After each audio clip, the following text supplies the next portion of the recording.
Նոյեմբերի 9-ն է, 5 տարի է անցել 44 օրյա պատերազմի հրադադարի եռակողմ փաստաթղթի ստորագրումից։ 2020 թվականին Նիկոլ Փաշինյանին դիմախոսները այդ փաստաթուղթը անվանում էին կապիտուլյացիոն։ Ձեր վերջին ասուլիսի ընթացքում դուք հայտարարեցիք, որ եթե նոյեմբերի 9-ի փաստաթուղթը համեմատենք այսօր եղածի հետ, այն նույնիսկ երազանքի փաստաթուղթ կարելի է անվանել, նկատի ունեիք հավանաբար այն, որ այդ փաստաթուղթը ամեն դեպքում ենթադրում էր Արցախի հարցի գոյությունը։ Օգոստոսի 8-ին արդեն Վաշինգտոնում ստորագրված այդ փաստաթղթով լրիվ փակվել է նոյեմբերի 9-ի փաստաթղթի էջը, նկատի ունեմ այն ամբողջովին կորցրել է ուժը։ Նայեք, ոչ մի ընդդիմադիր չէր ասում, որ այդ փաստաթուղթը պետք է չհարգել։ Հասկանում ենք, որ պրոբլեմային է, արձանագրում է պատերազմում պարտությունը, բայց բոլորը հասկանում էին, որ սա նաև Արցախը պահելանակ, այո, պետք էր կարճել այդ փաստաթղթից եւ անել ամեն ինչ, որ այդ փաստաթուղթը կյանքի կոչվի։ Հիմա ասել, թե դա ամբողջությամբ կա թե չկա, գիտեք, դուք վերցրեք 9-րդ կետ այդ փաստաթղթի, որը խոսում է անխոչնդոտ ճանապարհի մասին եւ համեմատեք այդ կետը Վաշինգտոնում ստորագրված փաստաթղթի նմանատիպ կետի հետ։ Նույնն է։ Բովանդակությամբ ինքը նույնն է։ Ուղղակի այն տարբերությամբ, որ այն ժամանակ կար Արցախ, այն ժամանակ կար Լաչինի Միջանցք եւ այդ 9-րդ կետը մցված էր հենց Լաչինի Միջանցքի հետ որոշակի սիմետրիա ունենալու տեսանկյունից։ Ադրբեջանի պահանջն էր։ Եվ այն ժամանակ փոխանակ կարճել այդ կետից, ապահովել իսկապես ճանապարհի ֆունկցիոնալը, ոչ թե հանձնելով որպես միջանցք, այն ժամանակ միջանցքի տրամաբանություն չկար ընդհանրապես։ Նիկոլ Փաշինյանը հետևողականորեն հրաժարվում էր այդ կետի կատարումից։ Ուղղակի հիշեք։ Հետևողականորեն հրաժարվում էր այդ կետի կատարումից եւ այդ հրաժարվելը բերեց նրան, որ Լաչինի միջանցքը փակվեց եւ ավարտվեց ամեն ինչը Արցախի կորստով։ Սա փաստեր են։ Հիմա ինչ կատարվեց, նույնատիպ, այսպես որոշումը, նույնատիպ մոտեցումը ներկայացում է որպես դարակազմիկ մի որոշում, որը կայացված է Վաշինգտոնում։ Ինչ փոխվեց այդ ընթացքում, չկա Արցախը, չկա Լաչինի միջանցքը։ Ասիմետրիկ միջանցքային տրամաբանությունը։ Չոր մնացորդում սա է։ Ինչպես եւ ինչու ի վերջո ընկավ Արցախը, քանի որ սա մեծ հարց է, եկեք տրոհենք ու գանք սկզբից։ Նախապատերազմական շրջան։ 2020 թվականի սեպտեմբերի 27-ը կիրակի էր։ Ես հիշում եմ, որ շաբաթ գիշերը մենք ձայնագրել էինք մեր կիրակնօրյա թողարկումը։ Շատ լավ հիշում եմ այդ հաղորդման բացման իմ տեքստը։ Ես խնդրել էի հեռուստադիտողի ուշադրությունը, որովհետև այն ժամանակ դիտումները, ուսումնասիրությունները ցույց էին տալիս, որ անվտանգային լրահոսի հանդեպ հետաքրքրությունը պակասել է, իսկ փորձագետները անընդմեջ աղաղակում, ահազանգում էին մեծ պատերազմի հավանականության մասին։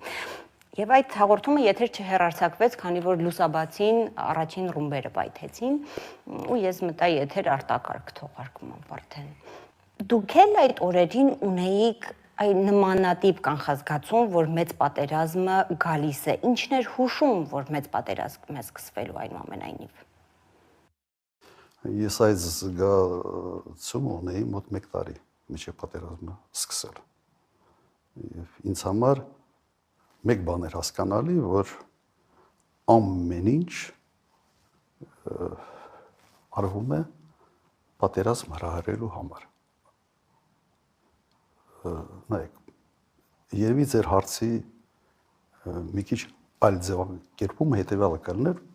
ինչու սկսեց պատերազմը։ Չէ՞, երևի սա է չոր մնացորդում։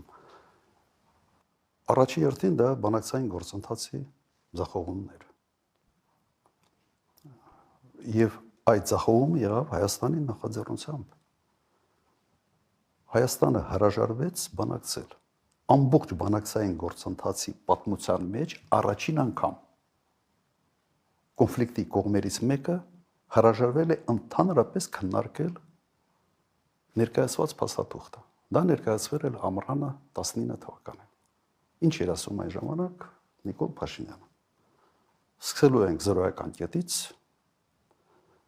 եւ թող բանակցեն Ղարաբաղի հետ։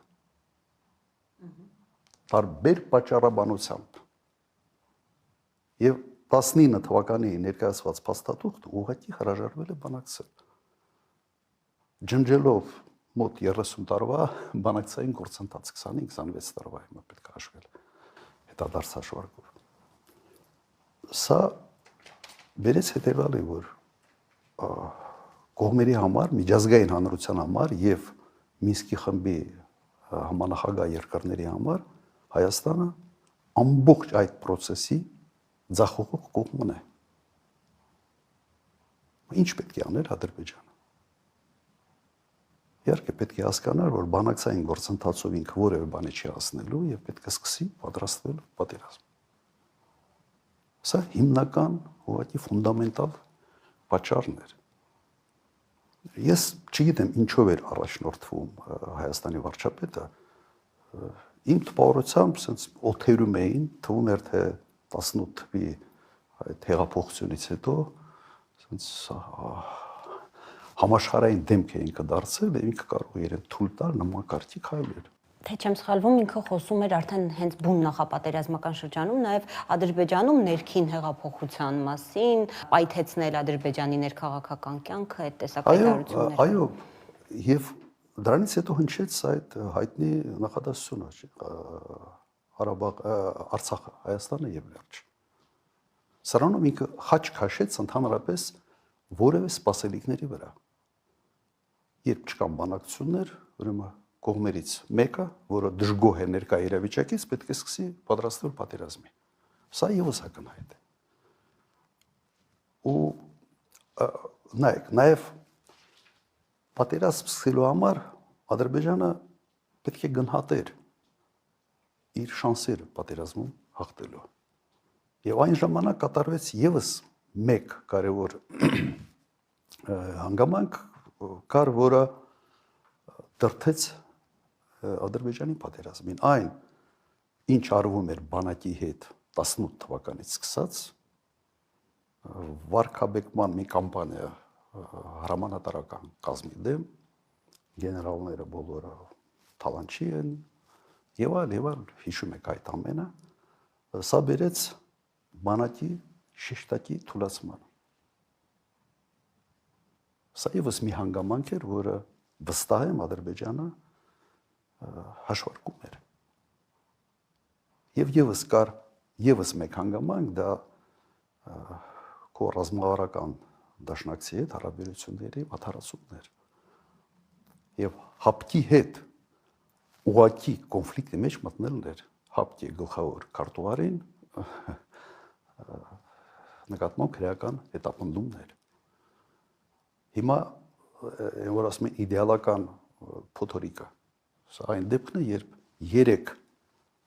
հանգամանքներ իրար միացան եւ իդեալական պայմաններ ստեղծեցին Ադրբեջանի համար որոշում կայացնելու։ Իսկ վերջի կաթիլը եղավ Հայաստանի հյուսիսում այն սահմանային կոնֆլիկտը, որը ուռճացվեց ասենց երկրորդ սարդարապետի մակարդակի միջև։ Դրանից հետո այդ հայտնի օգոստոս սեպտեմբեր էր սարտարապատում միջոցառումը 70-ից ավել մարտական խաչեր եւ այն հայտարարությունները, որ Հայաստանը տարածաշրջանում ունի ամենից մարտունակ բանակը եւ նաեւ այդ ելույթում հետ չեմ ցալում նաեւ Թուրքիային էր կպնում։ Իդեպ այդ իրադարձությունները հյուսիսում սահմանային այդ միջադեպը ինքը բավական մեծ արձագանք ունեցավ Ադրբեջանում։ Լայնածավալ հանրահավաքներ էին, որոնք պահանջում էին Իլհամ Ալիևից միջոցներ ձեռնարկել։ Եվ Ադրբեջանի նախագահ վտանգ զգաց իր իշխանության համար։ Հիմա մի քանի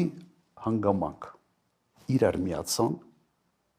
եւ ստեղծեցին իդեալական պայմաններ պատերազմը սկսելու համար։ Բանակցային գործընթացի ձախողումը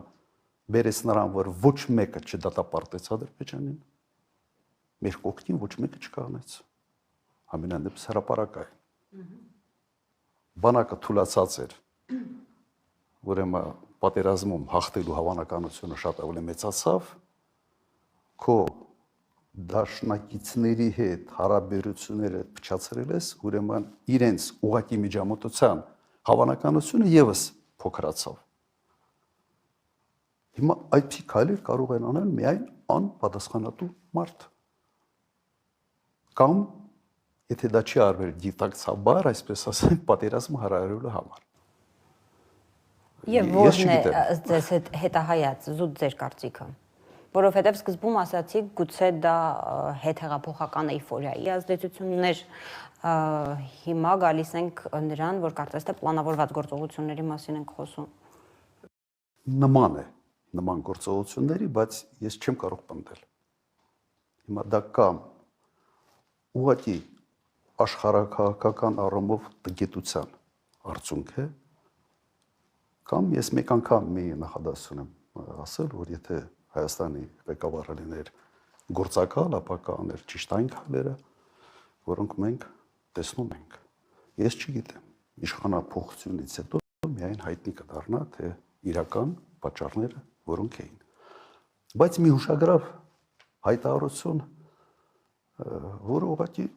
իմ տպավորությամբ ֆանտաստիկայի ժանրից է։ Երբ Նիկոլ Փաշինյանը արդարանալու համար ինչ էր ասում, ինքը ասաց, որ ինքը ասել է Հայաստանը, Արցախը Հայաստանը եւ վերջ, որովհետեւ ինքը հայրենասեր էր։ Չէ՞ այդպես ասում։ Եվ այն ժամանակվա իր ընկալումը հայրենասիրության այդպիսինն էր։ Հիմա դուք պատկերացրեք, ինչ թանկ գին ենք մենք մեր ժողովուրդը վճարել այդպիսի ընկալումների համար։ Դե իր պնդմամբ այդ ընկալումները ձևավորվել են մինչև իրեն, այդ թվում ձեր կառավարման շրջանում։ Իր ուղղակի նախադասությունը։ Ես դա ասել եմ, որովհետև ես հայրենասեր եմ եղել։ Ասել է, չէ՞ այդպիսի բան։ Իր հայտարարությունն է։ Հետարքիր բանը գիտեք ինչ է։ Ինքը իր ձախողումների ներդաշնակ փորձում է բերել իր հայացքների փոփոխությունը։ Մի հարցում ձախողվել եմ, ուրեմն հայացքներս փոխում եմ, ասենց օպորտունիզմի դասական ասենց տարբերակ է, ուրեմն ամեն ինչ միջով այդ սխալ էր, այ մեր կարծիքները փոխելով, մեր մոտեցումները, անկալումները փոխելով, մենք գալիս ենք հիմա նոր հայրենասիրական մոդելի։ Նոր հայրենասիրական մոդելի։ Եվ եւս մեկ բան, ինչ էր ասել, որ Արցախը Հայաստանի բեռ էր Հայաստանի համար եւ Արցախը հանձնելով մենք ձեռք ենք բերել մեր անկախությունը։ Ոչ թե կորցրել ենք Արցախը, այլ ձեռք ենք բերել Հայաստանի Հանրապետությունը։ Հիմա եթե փորձեմ ես սա թարգմանել նորմալ տրամաբանության մեջ, ինչ է ասա։ Ուրեմն եթե մենք շարունակեինք հիմա ունենալ Արցախ, եթե մենք չտայինք 5000 զոհ, 11000-ից ավել վիրավորներ, մենք կլինեինք խեղճ ու կրակ, սուվերենությունը կորցրած, դժբախտ եւ դժգույն, մեր պատմության հետ հաշտության մեջ, ասենց հիմարացած վիճակում մի ժողովուրդ, սա է ուզում ասել։ Ինչպես եւ էինք ըստ իրեն։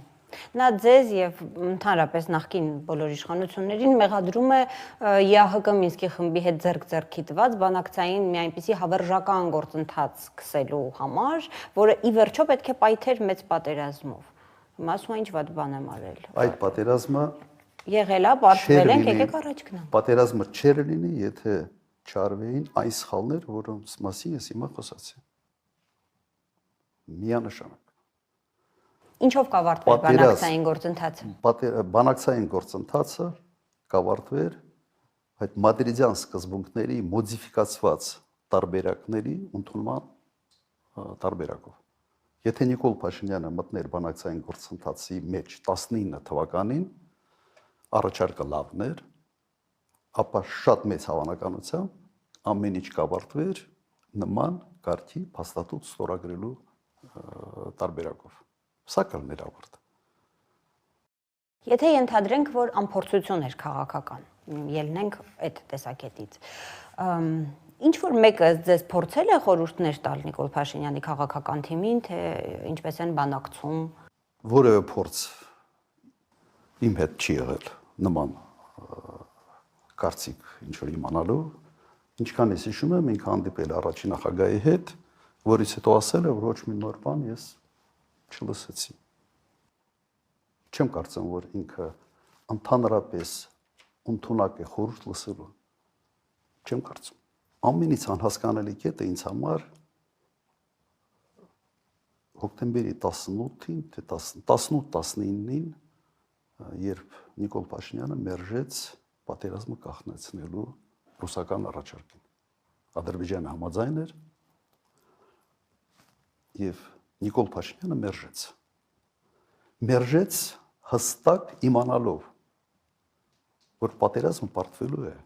որովհետև գլխավոր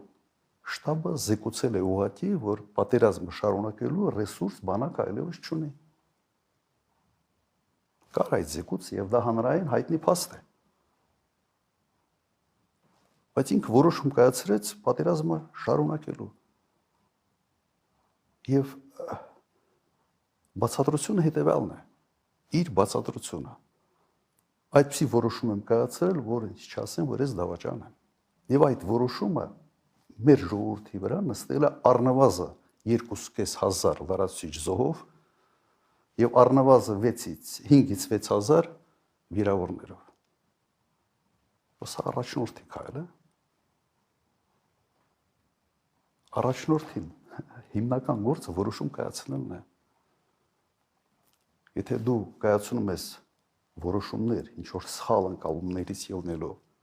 կամ դու կայացնում ես որոշում հստակ իմանալով, թե ինչ հետևանքներ է դա բերելու, եւ այնուամենայնիվ կայացնում ես այդ որոշումը, հիմա ինչ ասեմ։